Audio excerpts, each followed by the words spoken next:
All right, so you talked about being called to pastor in 2006 at Dan River Bethel, where you have been ever since, 15 years. So just talk about the early stages of life as a pastor. How did you connect to that church, and how did you build relationships when you got there?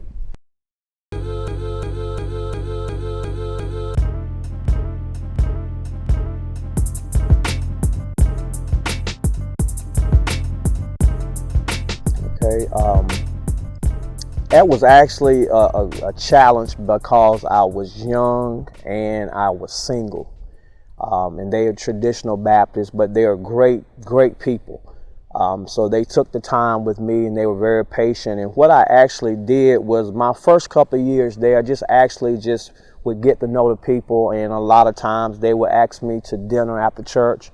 So I would go to various homes for dinner and just fellowship with the people. And that's how I began to build relationships with them and just get to know them and ask them about their family roots. Because like I told you earlier, I'm really into family history and genealogy.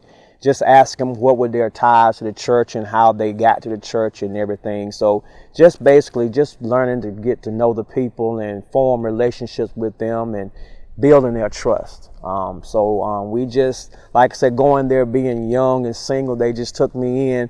The older ones took me in as a son, and they actually would tell them now that we raised him, we helped raise him. So they're just good people, good people, patient, and I, made some mistakes in ministry there, but they helped me through the mistakes and, with constructive criticism, and we just grew together. So now it's just like a good family bond with them, and I love them. And I tell you, if the Lord say so, I plan to retire from there. I mean, there's just that I just love them like that. So seen a lot of growth since being there. Like I said, a lot of the kids when I got there 15 years ago baptized, and now they've gotten married, doing a lot of marriages of kids that I baptized, and now actually starting to baptize some of their kids. So just, seeing the family, the cycle continue to grow is just a blessing, Yes, sir. So you mentioned 15 years ago, and you were a young man, which would put you at, not to tell everybody your age, but would put you at the ripe age of 30. How confident were you as a 30-year-old going to pastor a church, and an established church at that? Not something that you were starting yourself, right? But an established church with older members.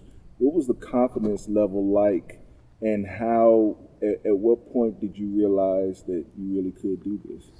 Well, first of all, I have to say that I thank God for their previous pastor, the late Reverend James Lee Thomas.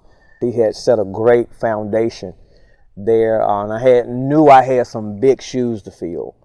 And that was a challenging year as well, because my father passed away that year in March. And I would get a lot of advice from my father, and so I didn't have that anymore. So going in, it was very challenging, but thank God for my mother and my pastor, the late Reverend Jesse Timberlake. I had a lot of mentors, the Reverend Cleavy Brandon, a lot of mentors that helped me. And when I had questions, just ask them questions. And like I said, the church members took me in as well. So just working through things, trial and error, making mistakes, but thank God for grace and thank God for the people having a mind to want to work with me. So just going in, like I said, the first couple of years was just preaching, teaching, and getting to know the people and establishing their trust with me. So, but going in, I would say my confidence level, it was high, but I wasn't conceited with it, because I knew what I was faced up against. But I know with the help of the Lord and with praying people that I had in my corner, that I knew everything was going to be fine.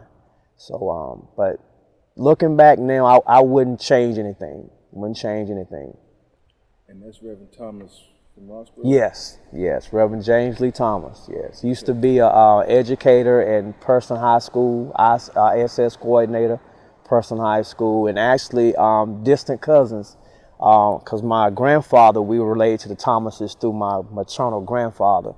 So it was just a blessing just to come behind him, and it was unfortunate. He died tragically, but thank God that, You know, we went through a healing process with the church, and but we continue to look forward to Jesus for strength, and now we're continuing to just grow together.